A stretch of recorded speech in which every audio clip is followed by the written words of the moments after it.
Ini kembali lagi Seva mau presentasi ya. Seva tadi terkendala jaringan kali ya. Jadi ini Seva minta tolong di teman untuk share screen biar Sevanya yang tinggal presentasi aja. Baik, masih dengan materi bahasa laporan hasil penelitian dan hasil kegiatan. Seperti pembahasan yang sebelum-sebelumnya sudah disampaikan tentang seperti apa bahasa yang digunakan pada laporan hasil penelitian dan laporan hasil kegiatan. Mungkin ada yang berbeda dari apa yang akan disampaikan oleh Seva. Ayo Seva, disilakan.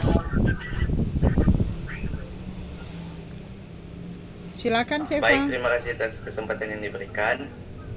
Semua, salam merdeka literasi. Saya akan mempresentasikan modul 6 tentang bahasa laporan hasil penelitian dan hasil kegiatan. Next.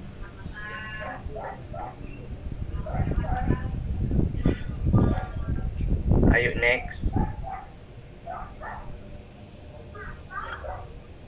Kita masuk dalam pengantar. Dalam melaporkan hasil penelitian atau hasil kegiatan, termasuk pengolahan dan analisis data, pentingnya penulisan laporan baik dari segi kebahasaan maupun dari segi ketepatan waktu pelaporan tidak dapat diabaikan. Dari segi kebahasaan, apabila laporan tidak disusun dengan formulasi bahasa yang sesuai, termasuk struktur teks yang seharusnya, laporan itu akan sulit dipahami. Dan dari segi ketepatan waktu pelaporan, apabila penelitian atau kegiatan itu tidak segera dilaporkan, hasil-hasil dan temuan-temuan penelitian atau kegiatan tersebut tidak akan diketahui oleh berbagai pihak dengan cepat. Selain itu, apabila penulisan dan pemublikasian penelitian atau kegiatan segera dilakukan, manfaat teoretis dan praktis penelitian atau kegiatan itu juga dapat segera dirasakan. Next.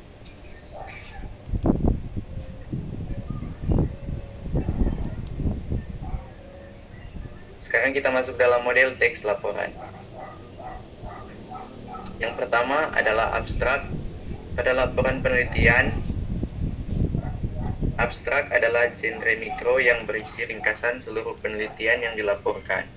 Pada konteks ini, abstrak juga disebut ringkasan atau intisari. Abstrak menjadi bagian yang tidak terpisahkan dari laporan itu sendiri secara keseluruhan.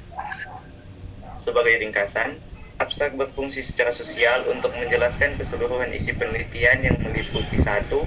Masalah yang diteliti dan atau tujuan penelitian. 2.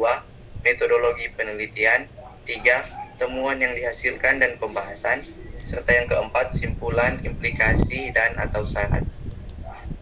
Pada umumnya, abstrak disajikan dalam satu kesatuan dengan artikelnya atau tulisan induknya. Next. Yang kedua adalah pendahuluan. Pada laporan penelitian, pendahuluan merupakan tahapan yang berfungsi untuk menyatakan latar belakang penelitian yang telah dilaksanakan, permasalahan yang diteliti, tujuan penelitian, manfaat penelitian, pentingnya masalah itu diteliti, dan pendekatan atau metode atau teknik yang digunakan untuk mencapai tujuan tersebut. Pendahuluan juga sepadan dengan tahapan penutup, karena permasalahan yang diteliti, termasuk tujuan yang dicapai, dijawab pada tahapan penutup yang meliputi simpulan dan saran atau implikasi itu. Next. Yang ketiga, landasan teori dan tinjauan pustaka. Tahapan landasan teori dan tinjauan pustaka berisi 2 hal. Yang pertama adalah landasan teori, yang berfungsi untuk menyampaikan ulasan teori yang digunakan untuk memecahkan masalah yang diteliti. Dan yang kedua adalah tinjauan pustaka yang berfungsi untuk menyatakan perbandingan antara penelitian yang dilaporkan itu dan penelitian-penelitian sebelumnya. Ada kalanya tahapan ini dilengkapi dengan kerangka pikir penelitian. Genre mikro yang digunakan adalah ulasan atau review. Next. Yang keempat, metodologi penelitian. Tahapan metodologi penelitian berisi sajian tentang pendekatan, metode, dan teknik penelitian yang diterapkan pada penelitian yang dilaporkan, termasuk langkah-langkah yang ditempuh. Genre mikro yang digunakan adalah deskripsi yang meliputi laporan, rekon, dan prosedur.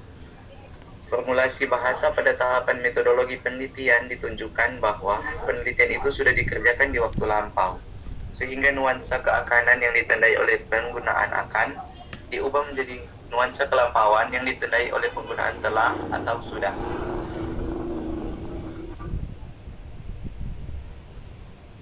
Next. Yang kelima, hasil penelitian dan pembahasan. Tahapan hasil penelitian dan pembahasan terdiri atas dua hal yang berbeda, hasil penelitian dan pembahasan. Secara esensial, keberadaan kedua hal itu mengisyaratkan perealisasian dua fungsi retoris yang berbeda, tetapi sekaligus tidak dapat dipisahkan. Fungsi tahapan hasil penelitian dan pembahasan yang pertama direalisasikan dengan genre deskripsi dan laporan untuk menggambarkan hasil atau temuan penelitian yang dipaparkan berdasarkan tema, pertanyaan penelitian, atau klasifikasi data atau metode pengambilan data. Selanjutnya, fungsi yang kedua direalisasikan dengan genre diskusi, meliputi eksplanasi, untuk membahas dan menjelaskan hasil atau temuan yang diperoleh itu. Next.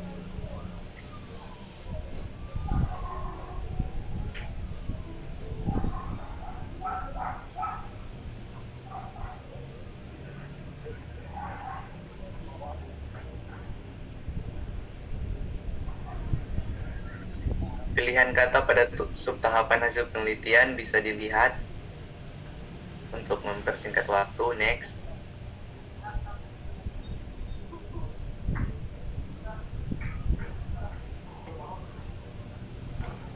Ya, masuk dalam penutup yang keenam. Bab penutup merupakan tahapan terakhir pada struktur teks laporan penelitian. Tahapan ini biasanya mengandung dua unsur, yaitu simpulan dan saran. Selain kedua unsur itu, implikasi penelitian juga sering dimasukkan ke dalam tahapan tersebut. Untuk menyampaikan simpulan dan saran, termasuk implikasi hasil penelitian, genre mikro yang digunakan adalah deskripsi dan atau meliputi eksposisi. Next. Yang ketujuh, daftar pustaka dan lampiran. Daftar pustaka dan lampiran tidak dimasukkan ke dalam struktur teks laporan penelitian, meskipun dua hal itu penting. Peneliti hendaknya memasukkan ke dalam daftar pustaka semua sumber yang berupa buku, artikel ilmiah atau jurnal, dan terbitan lain yang digunakan sebagai acuan dalam membuat laporan penelitian. Di sisi lain, lampiran adalah materi pendukung laporan penelitian yang diletakkan di bagian belakang di luar bab-bab inti teks laporan. Materi yang dapat dimasukkan ke dalam lampiran berupa materi yang relevan dengan penelitian, yaitu antara lain yang pertama, transkrip data penelitian, yang kedua, panduan wawancara kepada informan, yang ketiga, dokumen yang dijadikan bahan analisis atau rujukan, yang keempat, surat-surat pendukung seperti surat izin untuk melakukan penelitian di lokasi penelitian, surat keputusan menteri, dan sejenisnya, dan yang kelima, gambar atau foto. Next. Kita masuk dalam teks laporan kegiatan.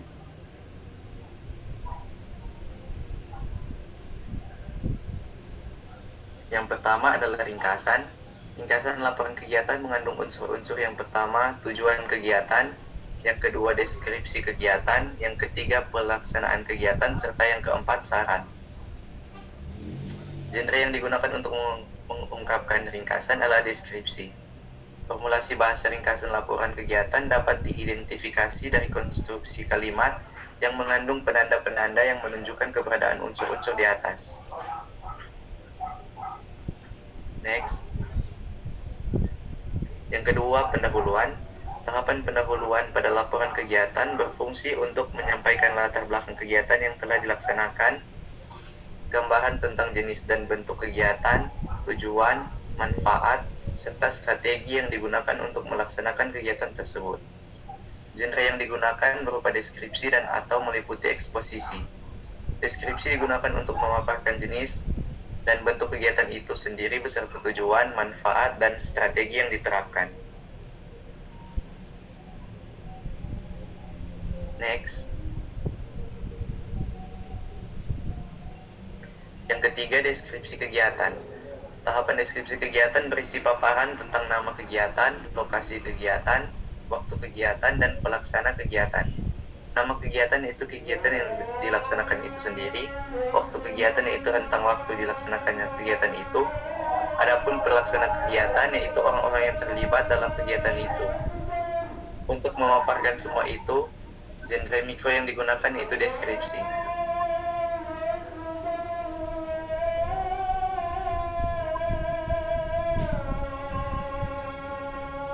Yang keempat, pelaksanaan kegiatan. Tahapan pelaksanaan kegiatan berisi rangkaian tata cara pelaksanaan kegiatan.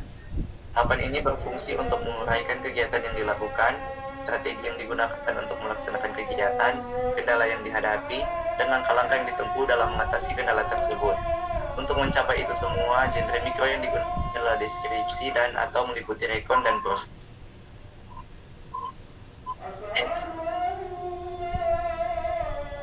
Yang kelima, penutup. Tahap penutup dari kegiatan bahwa kegiatan yang dimaksud telah dilaksanakan dengan baik dan bermanfaat. Di sisi lain, tahapan tersebut berisi saran-saran untuk perbaikan kegiatan yang akan datang. Genre mikro yang digunakan untuk mengungkapkan tahapan penutup yakni deskripsi yang mengandung eksposisi, formulasi bahasa lain yang menonjol pada subtahapan simpulan, yakni penggunaan kata simpulan itu sendiri dalam konstruksi kalimat tebal yang digunakan untuk mengatakan poin-poin simpulan di bawahnya. Formulasi bahasa pada subtahapan saran terlihat pada penggunaan kata saran itu sendiri dan pada penggunaan kata perlu.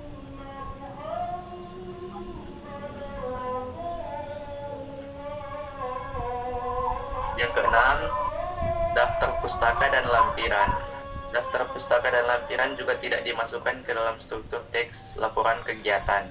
Penyajian daftar pustaka diletakkan di bagian belakang setelah bab-bab inti. Lampiran merupakan materi pendukung yang diletakkan di bagian belakang luar bab-bab inti teks laporan kegiatan. Materi yang dapat dimasukkan ke dalam lampiran pada laporan kegiatan antara lain: 1. Dokumen yang dijadikan bahan rujukan penulisan laporan kegiatan. 2. Surat-surat pendukung seperti surat izin untuk melakukan kegiatan di lokasi, misalnya praktik kerja, pentas seni, dan lokakarya, surat tugas, dan sejenisnya. Yang ketiga, rincian penggunaan dana. Dan yang keempat, gambar atau foto. Kita masuk dalam teks dan genre.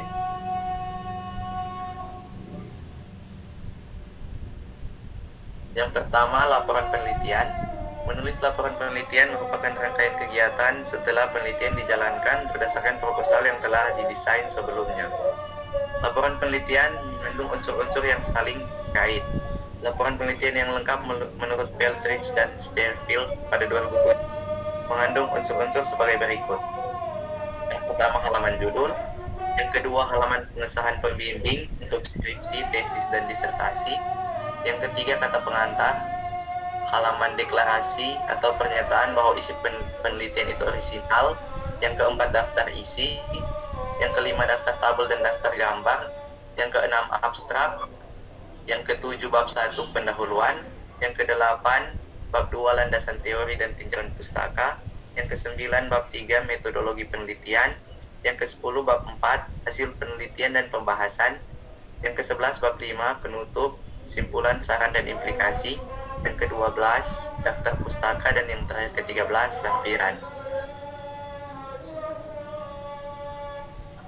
Secara singkatnya dapat dilihat di gambar ini.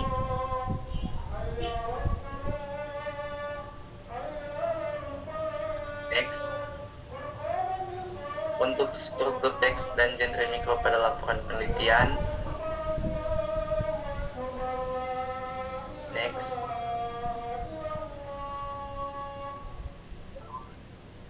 Ini adalah lanjutannya. Next, ayo.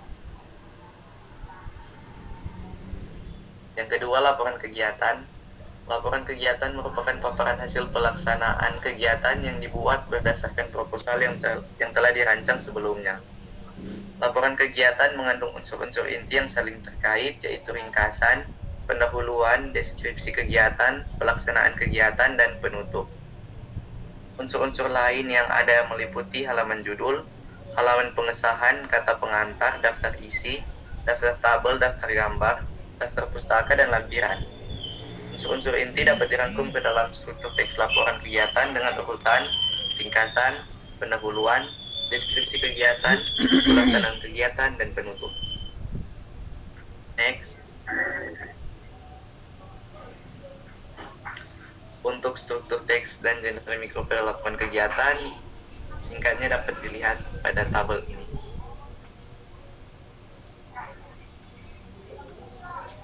Ini adalah struktur untuk teks kegiatan.